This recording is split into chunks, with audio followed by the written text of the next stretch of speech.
Welcome to The Explainer. Today, we're diving into a concept that has shaped centuries of history, the Imamate. We're going to unpack one specific perspective on what is, without a doubt, one of the most critical questions in Islamic history. Who should lead after the Prophet Muhammad? Just think about that for a second. It's the fundamental question that the early Muslim community was suddenly faced with. The Prophet's death wasn't just the loss of a beloved guide, it created this huge vacuum of authority. So the question was, what's next? Who leads now? And just as important, how are they even chosen? All right, so here's how we're going to break it all down. First, we'll look at that initial question of succession. Then we'll define what the imamate even is. After that, we'll explore its divine requirements, dig into the scriptural case for it, and finally, we'll cover the line of the 12 Imams. Okay, let's jump right in. Section 1, a question of succession. It's fascinating, really, how one single moment in time can create two completely distinct paths forward. And here they are, those two paths. This is the fork in the road. One view says the Prophet left the choice of leadership up to the community to figure out for themselves. The other view, the one we're really digging into today, holds that God had already chosen a successor and announced it through the Prophet. That single idea is the bedrock of the Imamate. So that brings us to Section 2, defining the Imamate. What does Imam actually mean in this context?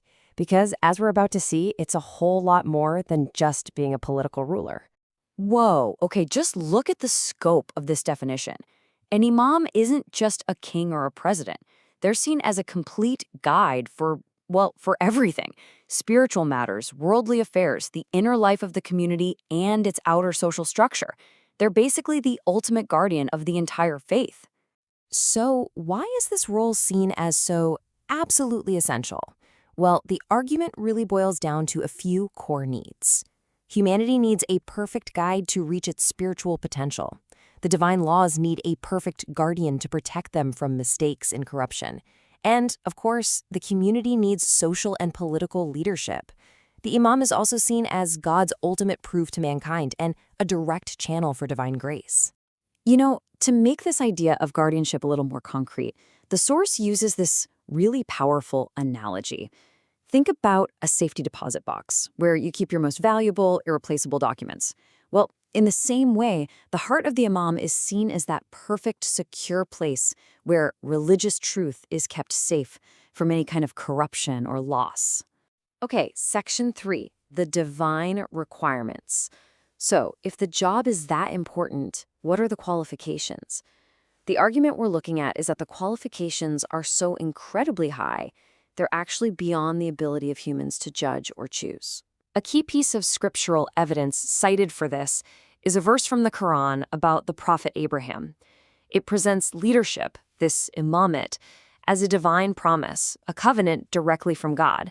And, crucially, it says that promise does not extend to wrongdoers. And from that one idea, this list of truly extraordinary qualities emerges.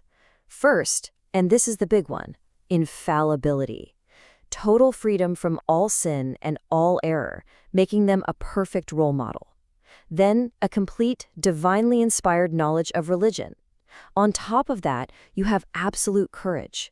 Total freedom from worldly temptations like wealth or status, and a moral character so pure and gentle that it just naturally draws people towards it.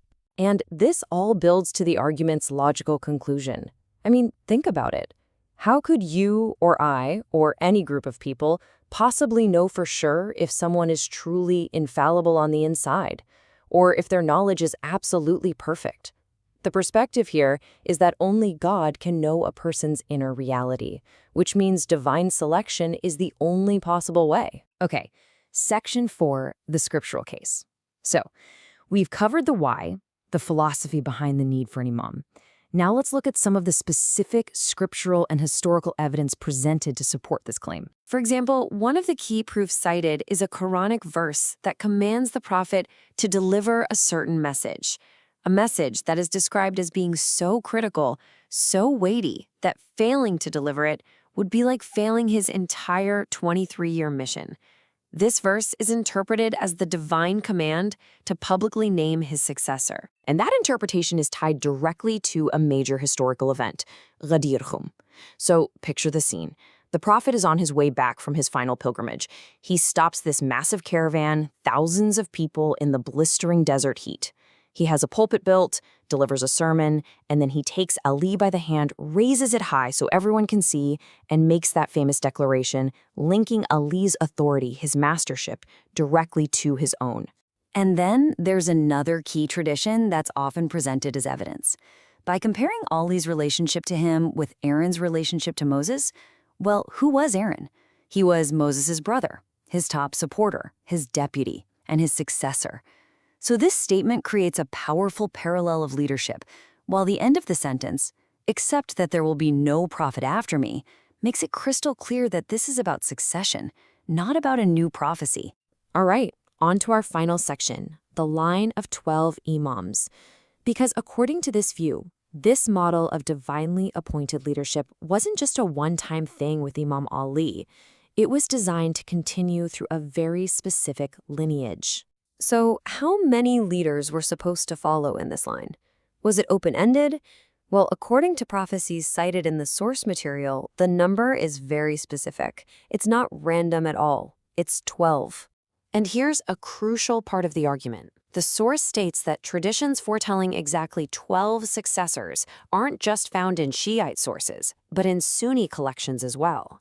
And this is used as evidence that the idea of 12 specific leaders was actually a well-known prophecy from the very beginning. So this chain of leadership begins with Imam Ali as the first designated successor, and it continues down through his descendants, one after the other, until it culminates with the 12th and final Imam, Muhammad al-Mahdi. This all leads to the belief that the final Imam never actually died, but instead entered a state of occultation, meaning he's hidden from the world by divine will.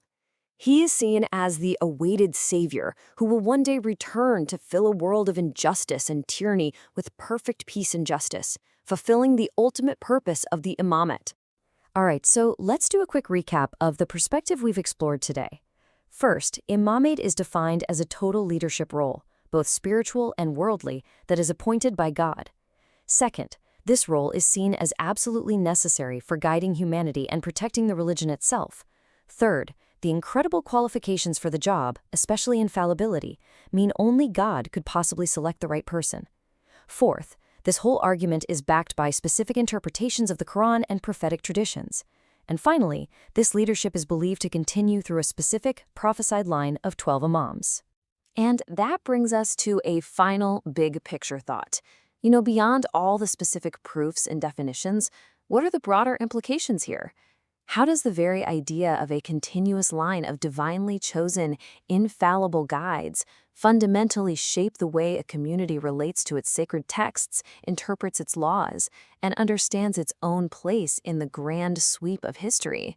It's definitely something to think about.